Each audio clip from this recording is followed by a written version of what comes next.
माझा महाराष्ट्र न्यूज सदैव आपल्यासोबत। नमस्कार, मी स्मिता। बुलेटिनमध्ये पुन्हा एकदा आपणा सर्वांचं स्वागत आहे। अजित पवार यांची खुलतानाबाद येथे सभा झाली आहे। त्यांनी मोदींवर टीकाही केली आहे। मोदी केवळ आश्वासने दाखवतात व आश्वासनांची पूर्ती काही होत नाहीये। मोदी सरकार आल्याआल्या रेल्वे तिकिटांमध्ये दरवाढ झाली आहे। महाराष्ट्राला बदनाम करायचे सोडा असेही ते म्हणाले। विशेषतः माझ्या मुस्लिम बांधवांना मी बकरी ईदच्या शुभेच्छा देतो, ईद मुबारक देतो। आपण वेगवेगळ्या जाती धर्माची लोक गुण्या गोविंदांनी तुमच्या माझ्या भारतामध्ये, महाराष्ट्रामध्ये, आपल्या औरंगाबादच्या परिसरामध्ये राहतो। एक जातीय सलोखा करावा, शाहू फुले आंबेडकरांचा विचार महाराष्ट्राच्या कानाकोपऱ्यामध्ये सर्व दूरपर्यंत सातत्याने टिकावा आणि समाजाने त्या रस्त्याने पुढे जावं, ही आपल्या सगळ्यांची भावना। अलीकडच्या काळामध्ये 15 तारखेला महाराष्ट्रामध्ये 5 वर्षाच्या करता या राज्याची सूत्र कोणाच्या हातामध्ये द्यायची अशा प्रकारचा महत्वाचा निर्णय घ्यायचा। सगळीकडे रणधुमाळी चाललेली आहे, आरोप प्रत्यारोप चाललेले आहेत। प्रत्येक जण आपली आपली भूमिका सांगण्याचा प्रयत्न करतोय। देश पातळीवरचे देखील पंतप्रधानांच्या पासून अनेक नेते महाराष्ट्राच्या वेगवेगळ्या भागामध्ये दौरे करतात। शाहू फुले आंबेडकरांचा महाराष्ट्र, युगपुरुष छत्रपती शिवाजी महाराजांचा महाराष्ट्र, आणि या महाराष्ट्रामध्ये या निवडणुकीच्या निमित्तानं कधी नव्हे ते 25 वर्षाची भाजप शिवसेनेची युती तुटली, 15 वर्षाची काँग्रेस राष्ट्रवादीची आघाडी तुटली आणि प्रत्येक पक्ष आपली एक ताकद आजमावण्याचा प्रयत्न करत आहे, आपले आपले उमेदवार निवडून आणण्याचा प्रयत्न करत आहे। आम्ही पण आदरणीय पवार साहेबांच्या राष्ट्रीय नेते यांच्या मार्गदर्शनाखाली या महाराष्ट्रामध्ये राष्ट्रवादी काँग्रेस पार्टीचे जवळपास 281 उमेदवार उभे केले। बाकीच्या ठिकाणी आम्ही पाठिंबा दिला। औरंगाबादनी नेहमीच पवार साहेबांच्या सारख्या राष्ट्रीय नेत्यावर प्रेम केलं। पाठीमागचा काळ आठवा, मला आठवतं 1984च्या निवडणुकीत तर उभ्या महाराष्ट्रामध्ये 2 जागा निवडून आल्या। एक बारामतीत पवार साहेबांची इंदिराजींची हत्या झालेली एक जबरदस्त लाट देशामध्ये होती, तेव्हा साहेब देशात 2 नंबरच्या मतांनी निवडून आले। आणि त्याच वेळेस या औरंगाबाद लोकसभा मतदारसंघामध्ये स्वर्गीय साहेबराव डोणगावकर त्या ठिकाणी निवडून आलेले होते। हे मी कधी विसरू शकत नाही। म्हणजे मनात आणल्यानंतर एवढी मोठी लाट असेल तर ती लाट थोपवण्याची जबरदस्त ताकद तुमच्या सगळ्यांच्या मतामध्ये आहे। बाबांनो, उद्याची पण निवडणूक महत्वाची आहे। त्याच्यामध्ये साधारण 5 महिन्यापूर्वी लोकसभेच्या निवडणुका ज्यावेळेस चालू होत्या त्यावेळेस देशाचे पंतप्रधान म्हणून नरेंद्र मोदी साहेब पुढे आले, मीडियाचा वापर केला, जाहिरातबाजी झाली, मार्केटिंग केलं। लोकांना वाटलं की ठीक आहे, अनेकांनी देश चालवला, एकदा मोदी साहेबांना निवडून देऊ। कशाचाही जनतेने विचार केला नाही। प्रचंड मताधिक्यांनी त्यांना खासदार निवडून देण्याचं काम केलं। अच्छे दिन आने वाले, सगळं भलं होणार, महागाई कमी होणार, स्वस्ताही होणार। आज काय अवस्था आहे? 5 महिन्यांच्या नंतर आज काय परिस्थिती आहे? आपण खुलताबादच्या परिसरामध्ये आहोत। आज तुमच्या माझा प्रत्येकाचा व्यवसाय हा महत्वाचा शेती आहे। शेतकरी म्हणून तुम्ही मी एकमेकाकडे बघतो। आज शेतीची काय अवस्था आहे? पवार साहेब देशाचे कृषी मंत्री होते त्यावेळेस गेल्या वर्षी माझ्या कापूस उत्पादक शेतकऱ्याला भाव मिळत होता 4,500-5,000 रुपये क्विंटल। आता भाव किती मिळतोय? 3,000 रुपये क्विंटल मिळतोय का नाही? एवढा भाव कमी कशामुळे झाला? कोण याला जबाबदार आहे? आज कशामुळे लोकांचं नुकसान होत आहे? ऊसाची काय अवस्था आहे? साखरेचा दर गेल्या वर्षी 3,000 रुपये क्विंटल होता, आज 2700 रुपये क्विंटल चाललेला आहे. भाव कुणामुळे पडले? डाळिंब उत्पादक शेतकऱ्याची काय अवस्था आहे? माझ्या कांदा उत्पादक शेतकऱ्याची काय अवस्था आहे? काल मी नाशिकला, दाभाडीला आणि बाकीच्या भागामध्ये होतो. अक्षरशः शेतकरी म्हणतात आमची चूक झाली, आम्ही चुकीचं मतदान केलं आणि आमचं नुकसान करून घेतलं. बाबांनो, सारखी सारखी संधी येत नसती. माझं आपल्याला आव्हान आहे की उद्याच्या निवडणुकीच्या निमित्तानं खऱ्या अर्थाने पवार साहेबांनी 10 वर्ष या देशातल्या शेतकऱ्यांना जी आधारभूत किंमत सातत्याने वाढवून दिली, ती आधारभूत किंमत मोदी साहेबांचं देशामध्ये सरकार आल्यानंतर नाही वाढवून दिली. तिथं बसणाऱ्यांना कुणाला शेतकऱ्यांशी काही घेणं देणं नाहीये. त्याकरता उद्याच्या निवडणुकीच्या निमित्तानं घड्याळाच्या समोरचं बटन दाबून तुम्ही त्या ठिकाणी कृष्णा डोणगावकरांना प्रचंड मताधिक्याने विजय केलं पाहिजे. आणि ही विनंती करण्याच्या करता मी तुमच्या सगळ्यांच्या परिसरामध्ये आलो. अनेक चांगले चांगले उमेदवार देण्याचा प्रयत्न केलाय. आपलं इथं साधारण 9 जागा आपल्या जिल्ह्यामध्ये आहेत. काही नवीन चेहरे आहेत, काही अनुभवी आहेत, काही महिलांना पण आम्ही उमेदवारी दिली आहे. आज लोणावळा येथे भाजप उमेदवारासाठी भाजपाध्यक्ष अमित शहा यांनी प्रचारसभा घेतली आहे. ते म्हणालेत भारताला आता बोलका प्रधानमंत्री मिळालाय. पाहूयात काय बोलेत प्रचारसभेमध्ये ते. कि हम सच्ची वार्ता फिर से एक बार शुरू करें, और पाकिस्तान के प्रधानमंत्री ने ये न्योता स्वीकार कर लिया. मगर हर बार जैसे करता है ऐसे ही पाकिस्तान ने इस बार भी किया. जैसे ही चर्चा की तिथि तय नजदीक आई, उन्होंने कश्मीर के अलगाववादियों से बात करना शुरू कर दी. पाकिस्तान के उच्चायुक्त ने कश्मीर के अलगाववादियों को बुलाकर बात करना शुरू कर दिया. हर बार ऐसा होता था. पहले जब ऐसा होता था तो क्या होता था? ऐसा होते ही सचिवों की मीटिंग होती थी, बाद में मंत्री और सचिवों की मीटिंग होती थी, बाद में मंत्री और प्रधानमंत्री की मीटिंग होती थी, और बाद में कुछ नहीं होता था.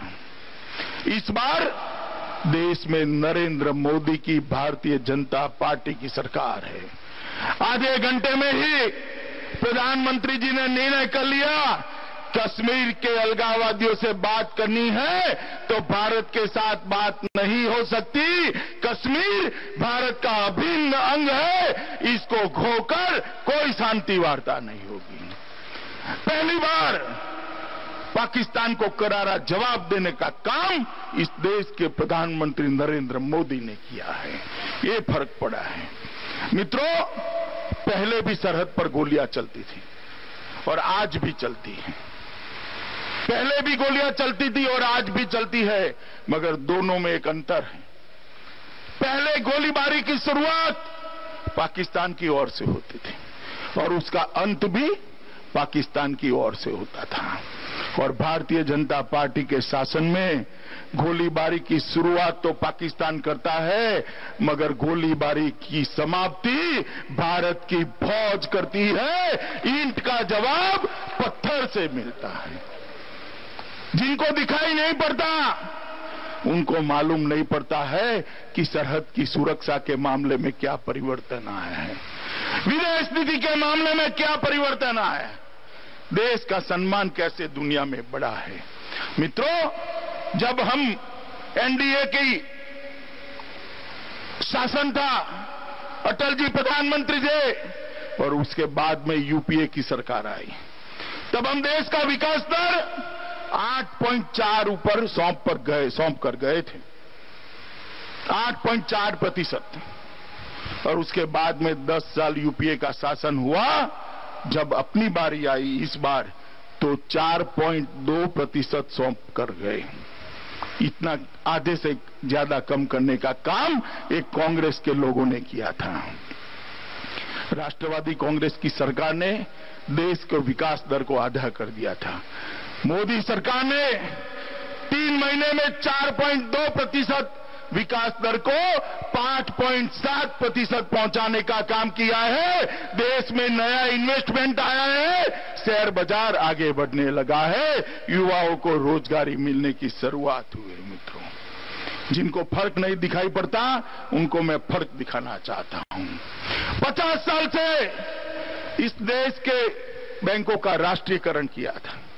राष्ट्रीयकृत बैंकें जब बनी तब कहा गया था कि बैंकें अब गरीबों के लिए खोल दी गई।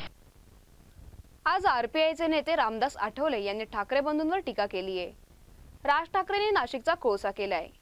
उद्धव ठाकरे स्वतः मुख्यमंत्री होतील की नाही याची खात्री नसताना ते मला उपमुख्यमंत्रीपद कसे काय देणार असे सांगत आठवलेने उद्धव ठाकरेंवरही निशाणा साधलाय। लोणावळा येथे भाजप उमेदवारासाठी भाजपाध्यक्ष अमित शहा यांनी प्रचार सभा घेतली। या सभेमध्ये रामदास आठवले यांनी राज ठाकरेंच्या त्यांच्या शैलीतच खिल्ली उडवली आहे। मी बेडूकुड्या मारत नाही तर ढाण्या वाघासारखी उडी मारतो। बंद करा माझी नक्कल अन्यथा करीन मी तुमची टक्कल असे सांगत आठवलेने ठाकरेंची खिल्ली उडवली आहे। बाबासाहेबांचे स्वप्न पूर्ण करण्यासाठी भाजपसोबत आलो असे आठवलेंनी सांगितलंय। नरेंद्र मोदी व अमित शहा हे दोघेही मुस्लिम विरोधी नाही अशी पुस्तीही त्यांनी जोडली आहे। नरेंद्र मोदींच्या नेतृत्वाला भुलणार आहे। सारा महाराष्ट्र नरेंद्र मोदींच्या नेतृत्वाला भुलणार आहे आणि बाळासाहेब भेगडेंचं कमल या ठिकाणी फुलणार आहे।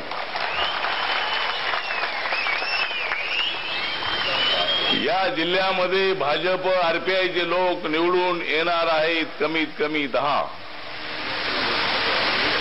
या जिल्ह्यामध्ये भाजप आणि आरपीआयच्या युतीचे उमेदवार निवडून येणार आहेत कमीत कमी 10। कारण आपल्या पाठीमागे मजबूतीनं उभे आहेत अमित शहा। तुम्ही सर्वांनी आमच्या सोबतच राहा। तुम्ही सर्वांनी आमच्या सोबतच राहा आणि 19 तारखेला बघा आणि 19 तारखेला आमचा मुख्यमंत्री पहा। एक तो अमित शाह जी, ये मावल तालुका छत्रपति शिवाजी महाराज के स्पर्श से पावन हुआ ही तालुका है। इसका नाम मावल है और जिन मावलों ने मतलब छत्रपति शिवाजी महाराज की लड़ाई बहुत मजबूती से लड़ने का काम किया था। जिस तरह शिवाजी महाराज ने अपने दुश्मनों को चारे मुंडिया चित किया, उसी तरह अब अपने ऊपर जिम्मेदारी आई है बीजेपी आरपीआई पर कि कांग्रेस और राष्ट्रवादी को चारी मुंडिया चित करने की जिम्मेदारी आप लोगों पर आई है। अरे इन लोगों ने जहां फायरिंग करना है तो जाओ वहां पाकिस्तान के बॉर्डर पर जाकर फायरिंग करो। वहां तो फायरिंग नहीं करते और यहां फायरिंग करते हैं। या किसान या आंदोलन करते, उस आंदोलन करने वालों को गोली का शिकार बनाने का काम अगर ये राष्ट्रवादी और कांग्रेस की सरकार करती होगी तो अमित शाह जी यहां की जनता ने फैसला किया है। जिस लोकसभा में नरेंद्र मोदी जी के नेतृत्व को स्वीकार कर महाराष्ट्र की जनता ने 48 सीटों में से 42 सीटें जीतने का काम किया। और वहां उत्तर प्रदेश में आपके ऊपर जिम्मेदारी थी, 80 सीटें वहां थी और 80 सीटों में से 73 सीटें आपके कौशल्य से वहां पहली बार चुनकर लाने का काम आपने किया। नंबर 1 आप है और नंबर 2 हम है। हमें मतलब 73 के बाद सबसे एक राज्य में ज्यादा सीटें आई, ये हमारी सीट 6 हार गई, आपकी सीट 7 हार गई, इसलिए हम नंबर 1 है, नंबर 2 आप है। नहीं नंबर 1 मतलब इसलिए मतलब एक बहुत ही अच्छा वातावरण आपने उत्तर प्रदेश में किया। कि कांग्रेस वालों को आदत है आरोप प्रत्यारोप करने की। राष्ट्रवादी कांग्रेस को आरोप है नरेंद्र मोदी आप पर इसी तरह के इल्जाम लगाने की, लेकिन उनको जो भी इल्जाम लगाना है वो लगाने दो।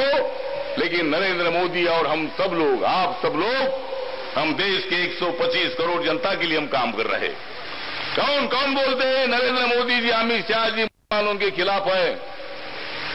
शिवाजी महाराज भी मुसलमानों के खिलाफ नहीं थे, नरेंद्र मोदी और अमित शाह भी मुसलमानों के खिलाफ नहीं है। और हम सब लोग यहाँ का हिंदू हो या मुसलमान हो, दलित हो या पिछड़ा हो, आदिवासी हो, सबको न्याय देने के लिए अपनी सरकार काम करेगी। बाळा, तुम अभी तुम्हारा किती वेळेला आहे तुम्ही आता? दूसरा, तीसरा, हाँ दूसरा। हाँ, ये बाला साहब भेगड़े जी ये दूसरी बार या भाजपा के सिंबल पर मतलब यहाँ दूसरी बार यहाँ आमदार होने वाले हैं। अगर सरकार आती है तो मैं अमित शाह से निवेदन करूंगा कि नौजवान बाला भेगड़े जी है, सरकार अपनी बनेगी तो इस सरकार में बाला भेगड़े जी यहां से मतलब मंत्रिमंडल में भी हो सकते हैं, हम सिफारिश करेंगे। और इसीलिए और अगर आप लोगों को मतलब जो फायरिंग में जिन लोगों की मृत्यु हुई थी उनके फैमिली को आज तक नौकरी नहीं मिली, क्या कर रहे अजीत दादा? क्या कर रहे अजीत दादा? अजीत दादा, अगर आपकी सरकार ये 2, 4, 5 लोगों को नौकरी नहीं दे सकती है तो फिर हम आपको सस्पेंड कर देंगे ये इलेक्शन में। क्या कर रहा है? और इसीलिए रिपब्लिकन पार्टी जो है बाबा साहब अंबेडकर जी की पार्टी, हम बीजेपी के साथ जरूर है, कॉमन मिनिमम प्रोग्राम पर हम जरूर है, ये भगवे और हरे के साथ नीला झंडा लहराने के लिए, बाबा साहब अंबेडकर जी का सपना पूरा करने के लिए अमित शाह जी रिपब्लिकन पार्टी आपके साथ है। जम्मूमधील तंगधार सेक्टर इथे भारतीय सैन्याने 3 दहशतवाद्यांना कंठस्नान घातलंय। भारतात घुसखोरी करण्याच्या प्रयत्नात असताना सुरक्षा दलांच्या जवानांसोबत चकमक झाली आहे। यावेळी दहशतवाद्यांकडून मोठ्या प्रमाणात शस्त्रसाठा करण्यात आला आहे। काल रात्रभर पाकिस्तानकडून आरएस पुरा आणि अर्निया भागात फायरिंग करण्यात आली आहे। या फायरिंग मध्ये 4 लोकांचा मृत्यू आणि 25 पेक्षा जास्त लोक जखमी झालेत।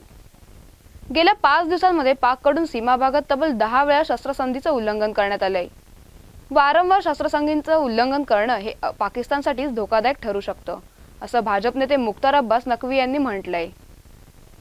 रावेर शहरामध्ये नवदुर्गा उत्सवात अंबिका व्यायामशाळा लेझिम मंडळ व निर्भया झांज पथक मंडळ मध्ये प्रथमच मुलींचा समावेश आणि रावेरमध्ये नवदुर्गा मिरवणूक व श्री कुराडे साहेब पीआय यांच्या मार्गदर्शनाखाली शांततेत पार पडली आहे।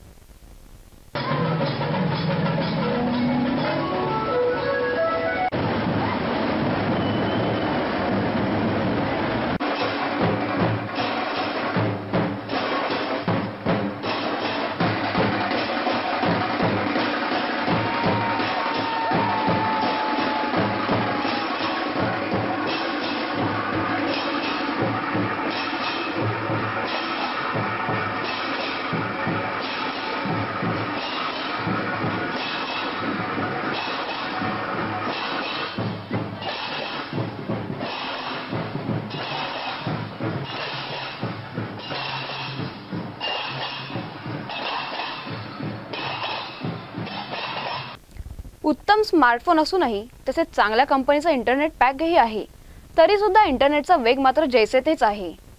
भारतातील बहुतांश नव्हे तर सर्वच मोबाईल धारकांची समस्या गुगलने ओळखली आहे, म्हणून त्यावर गुगलने तोडगा काढलाय। मोबाईलवरील इंटरनेटचा स्पीड कमी असला तरी सर्च केलेला पर्याय लवकरात लवकर युजरपर्यंत यावा यासाठी गुगलने त्यांच्या कार्यपद्धतीत बदल करण्याचं ठरवलंय। आता भारतीयांच्या गरजा आणि उपलब्ध सोयी सुविधांनुसार गुगलची उत्पादने युजरपर्यंत पोहोचवली जाणार आहेत। पुढील वर्षीपासून देशात सर्वत्र 4G उपलब्ध होण्याची शक्यता निर्माण झाली आहे, तरी सुद्धा दुर्गम भागात साधे मोबाईलला नेटवर्कही मिळणे कठीण आहे। त्यामुळे नेटवर्कची ही समस्या इंटरनेटच्या या बाबतीत आणखीनच गंभीर होते। इंटरनेटचा वापर आणि त्यासाठी मोजावे लागणारे पैसे वाढत असताना त्याचा स्पीड मात्र कमी होत असल्याच्या तक्रारी आहेत। मोबाईल कंपन्यांनी आश्वासन दिले त्याचा स्पीडने इंटरनेट पुरवावे यासाठी ट्राय लवकरच दिशानिर्देश जाहीर करणार आहे। तोपर्यंत गुगलने त्यावर पर्याय देण्याचा प्रयत्न केला आहे। शिवसेना प्रमुख बाळासाहेबांबद्दल आदर आहे म्हणूनच शिवसेनेवर टीका करणार नसल्याचं म्हणणाऱ्या नरेंद्र मोदींना शिवसेनेनं सामनातून उत्तर दिलंय। 25 वर्षाची युती अभेद्य ठेवली असती तर बाळासाहेबांना तीच सर्वात मोठी श्रद्धांजली ठरली असती, असा टोला सामनातून लगावलाय। नरेंद्र मोदी यांनी आपल्या पहिल्या 3 सभेमध्ये शिवसेनेवर चक्कार शब्दही उच्चारला नाही, त्यामुळे दुसऱ्या दिवशी महाराष्ट्रभरातल्या वृत्तपत्रातून आश्चर्य व्यक्त केलं गेलं। याचा धागा पकडत काल तासगावमध्ये झालेल्या सभेमध्ये नरेंद्र मोदी यांनी शिवसेनेवर टीका करणार नसल्याचं स्पष्ट केलंय। बाळासाहेबांविषयी असलेल्या आदरापोटीच हा निर्णय घेतल्याचं मोदींनी काल सभेत सांगितलंय। याच विधानाचा समाचार घेत शिवसेनेनं सामनामधून नरेंद्र मोदी यांना टोमणा लगावलाय. इतकंच नव्हे तर युती तोडण्यासाठी मोदीच जबाबदार असल्याचा जणू दाखला शिवसेनेने अग्रलेखातून दिलाय. शिवसेना प्रमुख बाळासाहेब ठाकरे यांच्याबद्दल आपल्या मनात आदर आणि श्रद्धा आहे. त्यांना आदरांजली म्हणूनच शिवसेनेवर आपण टीका करणार नाही असे नरेंद्र मोदी म्हणत आहेत. तर मग हिंदुत्वाच्या घट्ट धाग्याने बांधलेली आणि शिवसेना प्रमुखांनी 25 वर्ष अभेद्य ठेवलेली शिवसेना भाजप युती यावेळेस कशी तुटली? केवळ जागा वाटपाच्या मुद्द्यावरून युती तुटत असताना शिवसेना प्रमुखांबद्दलचा आदरभाव कुठे गेला होता? जागा वाटपाचा वाद ताणून न गधरता शिवसेना भाजप युती अभेद्य ठेवली असती तर तीच शिवसेना प्रमुखांना खरी श्रद्धांजली ठरली असती. अशा शब्दांमध्ये शिवसेनेने पंतप्रधान मोदींवर टीका केली. मला म्हणाल ते काय नाही म्हणे, जर विधानसभेची भगवा फडकायचा असेल तर आई तुळजाभवानीच्या तुळजापूरवरती शिवसेनेचा हिंदुत्वाचा भगवा फडकलाच पाहिजे. आम्हाला माहिती नाही.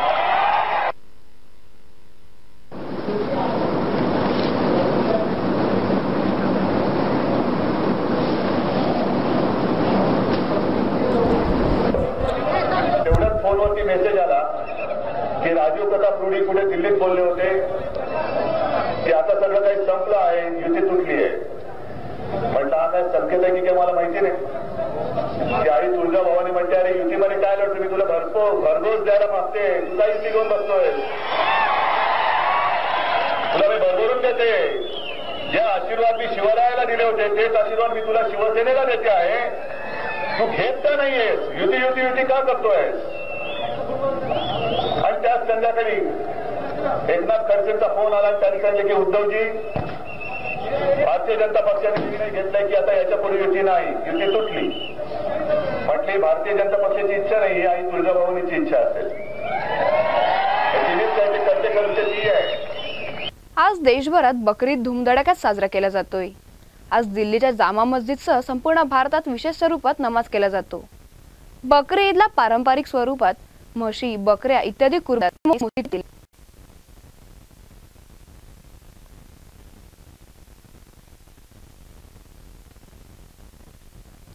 शिवसेना आणि मनसे या दोन्ही पक्षांच्या निशाण्यावर भाजप असल्याने हा विरोधच उद्धव आणि राज यांच्यातला कडवट मिटवून त्यांना एकत्र आणू शकतो, असं राजकीय विश्लेषकांचं म्हणणं आहे. उद्धव आणि राज यांना निवडणूक निकालानंतर एकत्र आणण्याचे प्रयत्न सुरू असल्याची माहिती सूत्रांनी दिली आहे. तसेच उद्धव आणि राज या दोघांचे निकटवर्तीय असलेल्यांकडून हे प्रयत्न सुरू आहेत. तसंच शिवसेना भाजपची युती तुटल्यानंतर उद्धव आणि राज यांच्यातली दरी काहीशी कमी झाली आहे, असं दोन्ही नेत्यांच्या जवळच्या असलेल्या एका आर्टिस्टने सांगितलंय. शिवसेना भाजपची गेल्या 25 वर्षाची युती तुटल्याने शिवसेना नेत्यांमध्ये भाजप विरोधात प्रचंड संताप व्यक्त झालाय. शिवाय लोकसभा निवडणुकीदरम्यान भाजपने डावलल्याने मनसेही नाराज आहे. भाजपने ठाकरे बंधूंशी राजकीय शत्रुत्व घेतलंय. त्यामुळे भाजपला सत्तेपासून दूर ठेवण्यासाठी ठाकरे बंधूंना एकत्र येण्याची ही सुवर्ण संधी आहे, असं शिवसेनेतील एका नेत्याने सांगितलंय. मोदी फॅक्टरमुळे मुंबईत गुजराती व्यावसायिकांची राजकीय क्षेत्रातील दखल मोठ्या प्रमाणात वाढली आहे.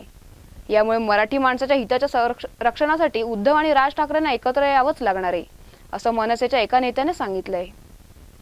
रिपब्लिकन पक्षाने भाजपशी महायुती केल्यामुळे भीमशक्तीचा पाठिंबा भाजपला मिळतोय. त्यामुळे राज्यात भाजपला सत्ता मिळेल असा दावा रिपब्लिकन पक्षाचे राष्ट्रीय अध्यक्ष खासदार रामदास आठवले यांनी केलाय. महाराष्ट्राच्या राजकारणात आंबेडकरी जनतेचे मतदान निर्णायक असते व या निर्णायक शक्तीचा कौल ज्यांच्या बाजूने जातो त्यांनाच सत्ता मिळते असा इतिहास आहे. मुंबईतील चेंबूर, मानखुर्द, अणुशक्तीनगर आणि विक्रोळी मतदारसंघातील रिपाई भाजप महायुती उमेदवारांसाठी आठवले यांनी प्रचार केलाय. आमच्या पक्षाला मिळालेल्या जागांपैकी महिला, मातंग आणि ब्राह्मण समाजातील प्रत्येकी एका व्यक्तीस उमेदवारी देऊन सामाजिक समतोल राखण्यात आलाय. रिपब्लिकन पक्षातून फुटणाऱ्यांनी आत्मघातकी निर्णय घेतला असून त्यांना समाजात थारा मिळणार नाही. भीमशक्ती ही नेहमी आपल्या पक्षाच्या भूमिकेसोबतच राहिलेली आहे, असे त्यांनी आवर्जून सांगितलंय. वेळ झाली इथेच थांबण्याची. पाहत रहा गरजा महाराष्ट्र न्यूज, सदैव आपल्यासोबत.